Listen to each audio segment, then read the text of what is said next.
Hey everyone, Mike DiDonato here from Fiamma Canada, and today we're going to be doing a filter replacement on a Jura J8.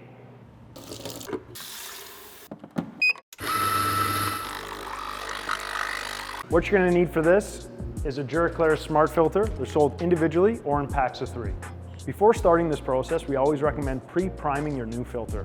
To do that, you're going to take your filter, put it underneath your tap, and run fresh water on it for about 2 minutes.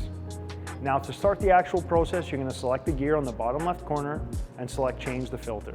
At that point, the machine will ask you to remove your old filter. You're going to take the water tank out, empty the tank, take your old filter out by unlocking it, then removing the extension. Once that's done, you're going to take your new filter, connect the extension, put it back in the tank, refill it, and put your water tank back on the machine.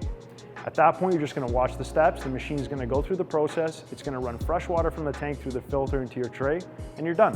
Thank you guys for watching. Check out our Instagram at Fiamma_Canada for some cool content, and our website, fiamma.ca, for all your maintenance product needs. Have a great day.